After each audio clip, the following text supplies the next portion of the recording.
Hello, everybody. I'm at Colin Crowell, and I have the always coveted speaking slot between the audience and lunch.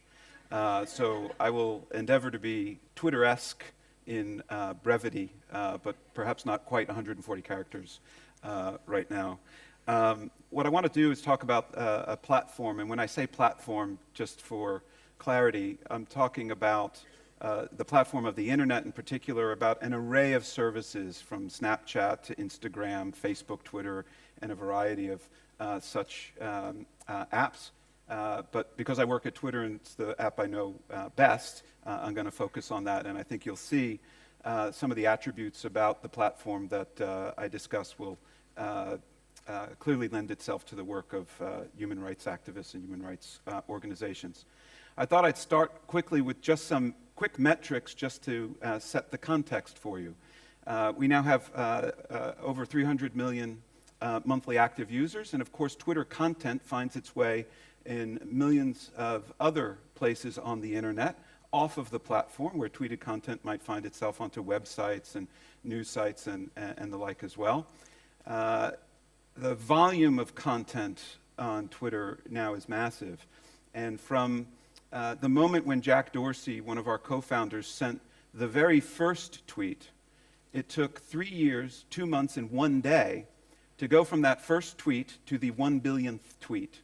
And we now serve 1 billion tweets every 2 days on the platform. So that's an immense amount of content that travels over the Twitter service. We are global. In a very pronounced way. 78% of Twitter users are now outside of the United States. We're also highly mobile. 80% of Twitter users access the service through a mobile device. The attributes of the platform that I'd like to talk about and have you think about today are the following. Twitter is live, it's public, it's conversational, and it's widely distributed. And when I say widely distributed, what I mean there is that you can find it on a laptop, you can find it on a mobile device, of course, but the fact that it's 140 characters and that constraint exists comes from the fact that it was born on mobile as a service originally. And we have kept that capability. So there are millions of users around the world who send and receive tweets as text messages, who may not yet have smartphones, but are using feature phones. So in large places in sub-Saharan Africa and India and elsewhere, people will tweet by text. We have also created the capability to text and send and receive tweets by satellite. So if you're operating in an area which doesn't have terrestrial mobile coverage in a particular moment or geography, you can also access and send information by satellite. One of the other things about Twitter, and one of its attributes, which is somewhat different from some other platforms, as you'll note here in this first tweet, is I introduced myself by saying I'm at Colin Crowell. That's my Twitter handle. It also happens to be my real name. But on Twitter, since the service's inception, we've allowed people to choose the name under which they want to tweet. And so we don't have a real names policy at Twitter.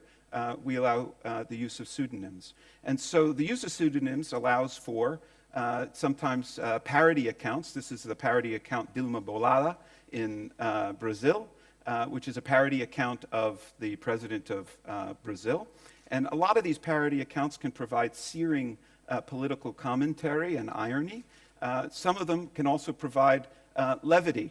At Kim Kierkegaard is a Twitter account that is a mashup between the philosopher Kierkegaard and Kim Kardashian, with content that would reflect such a mashup of content. It's one of my favorite accounts. Another one that I enjoy is Honest Toddler, which tweets as a 3 or 4-year-old might tweet if 3 or 4-year-olds were allowed to have Twitter accounts. This one's clearly operated by the toddler's mother. But this kind of levity or parody is advanced by the fact that we don't have a real names policy. Obviously, in human rights work, for whistleblowers, for journalists operating in difficult parts of the world, the ability to use a pseudonym is also something that can enhance the ability of people to exercise their right to freedom of expression. Because oftentimes to speak freely means you need to speak safely and securely, and while not a guarantee of anonymity, certainly the use of a pseudonym can contribute, along with good security hygiene from other services, towards protecting individuals who want to exercise their right to speak but need to do it safely and securely. And we saw some of those services here at the Tech Lab yesterday that can provide that kind of good security hygiene. When we think of Twitter content at the company, this is often how we describe it, and we will have our sales team and our media partnerships team talk to users around the world with a triangle that reflects the different attributes of how content can be thought of on Twitter. For purposes of human rights work, we can simplify this down even more. And so Twitter enables users of the service to learn. In many respects, if you're following a diverse array of accounts on Twitter, it can be a discovery engine. And you can discover content there that you might not otherwise find in other media fora. And you can also learn about different perspectives as people tell stories. And so you can exercise your right to free expression by conveying through Twitter and also associated media that you can associate with your tweets, whether it's a screenshot, short-looped videos, and links to content that may be housed elsewhere, and convey the information that you want to share with the world. And then the final piece is connecting and making sure that as the content is discovered, and we learn about what may be happening in different parts of the world, and people tell their stories and share their perspectives, that we're establishing that human connection and perhaps provoking greater understanding, enhanced communication, and also provoking empathy at times. So the first example I want to show you of how this content and those attributes play out on the platform is an issue that occurred in the United States at the end of last year. So what you're going to see here is a heat map of tweets across the United States using the hashtag Ferguson that occurred over several days.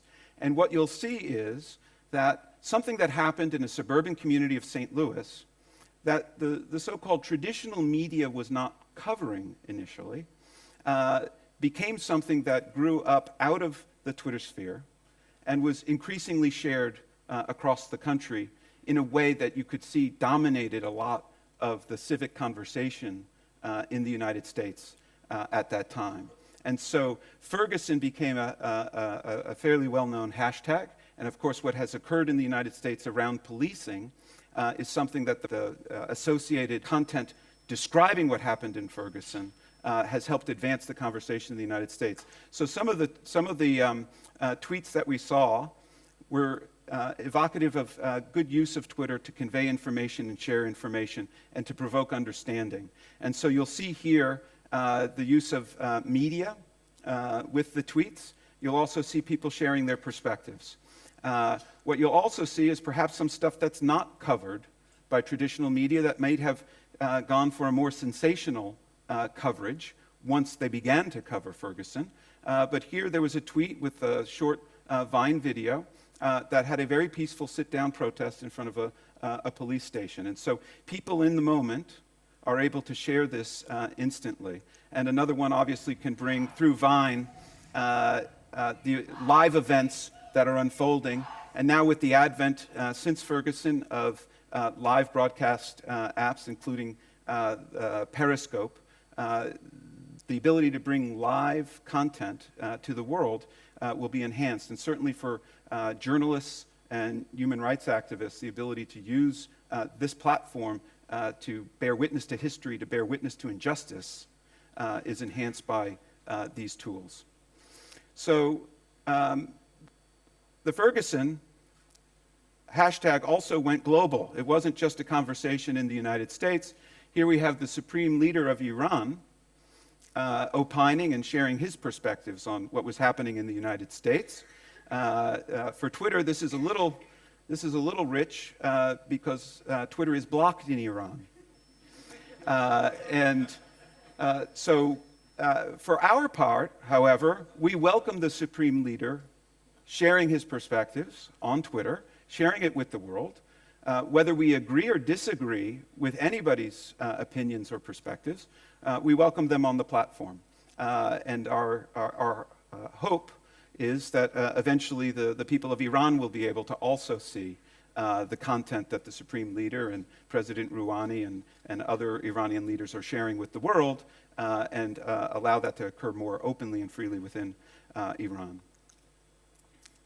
The second example I want to show and talk about is what happened in the horrific attack in Paris. And what we have here is an incident that went instantly global. And so once again, a heat map, but here you'll see how quickly this went viral. The Je suis Charlie hashtag really went around the world in a massive way and dominated the Twitter platform and also other social media in a significant way.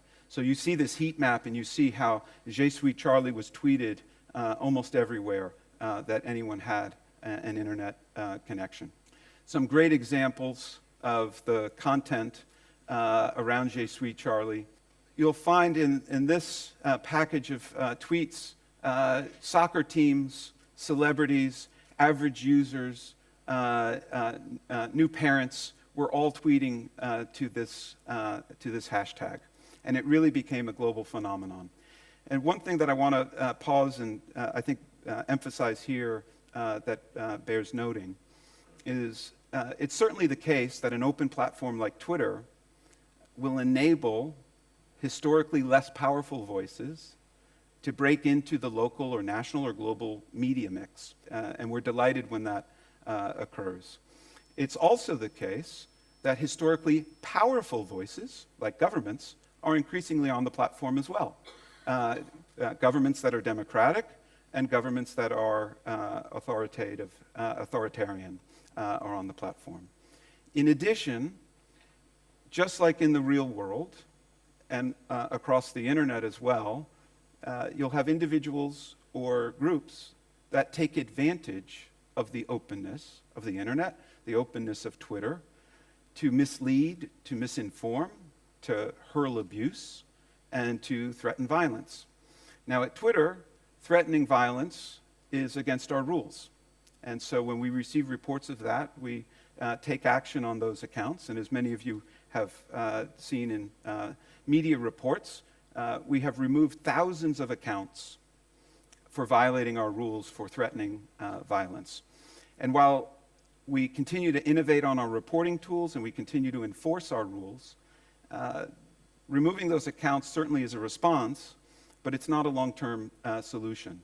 And as Suleiman noted in his opening remarks, it has to be the voice of others on the platform who break through and provide an alternative, life-affirming perspective and a life-affirming message to users to counter some of the messages that you might find on Twitter and elsewhere on the internet. And we certainly at Twitter will continue to enforce our rules around these issues, but we would love to see more voices and more alternative perspectives also sharing their views with the world.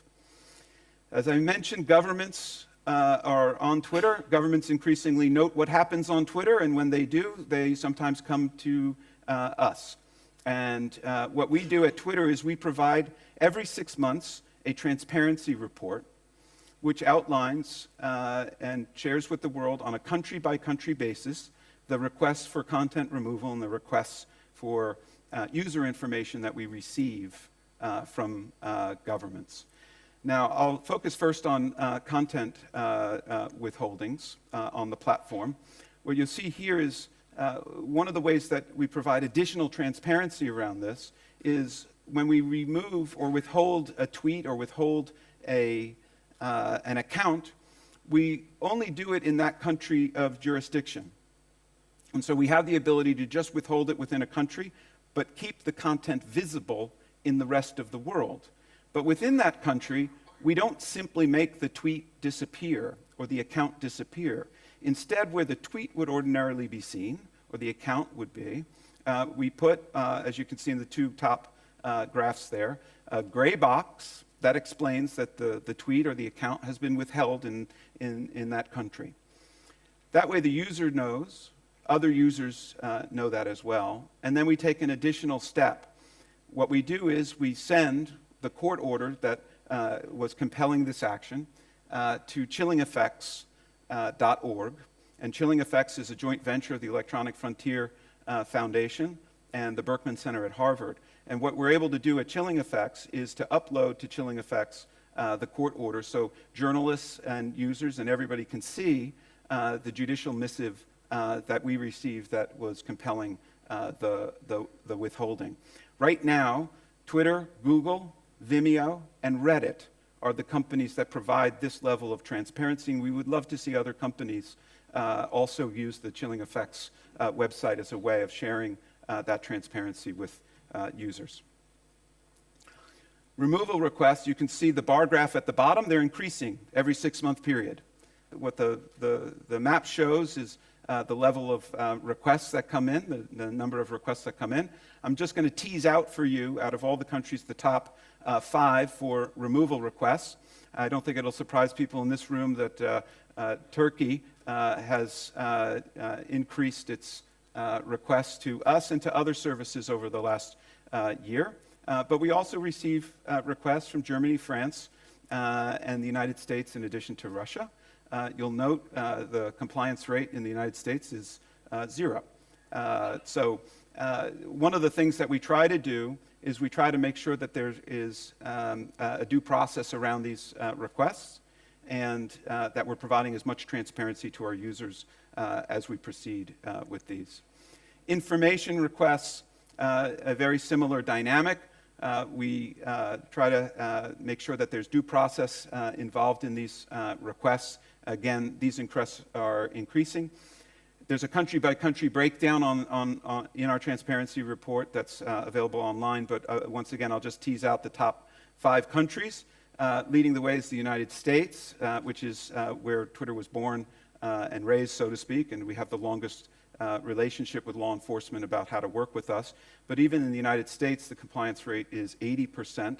And as some of you may know, we are also in headlong pursuit of greater transparency in a lawsuit currently with the US government to try to provide greater transparency about national security requests that we may or may not be receiving, because I cannot tell you under current law one way or the other. So we think that is an infringement on our First Amendment rights in the United States, and so we're in court to provide a greater level of transparency there. The other countries in the top 5 would be Turkey, Japan, the UK, and Russia. You'll note on the screen the compliance rates for Russia and Turkey. Some of you may have seen this photograph. This is 2005, and it's in the Vatican, and they're announcing Habemus Papam, and this is when Pope Benedict was announced as the new pope in 2005. Just a couple of years ago, same location, when Pope Francis is named. Now, a lot has changed, and the world is accelerating here. And it's not just that in Vatican City it was full of Apple employees on that particular day. It reflects the fact that the world is increasingly mobile, and mobile use is quite high. The average consumer unlocks their phone 110 times a day. And I'm sure about a third of you have been discreetly looking at your phone while I've been speaking. And so this happens everywhere.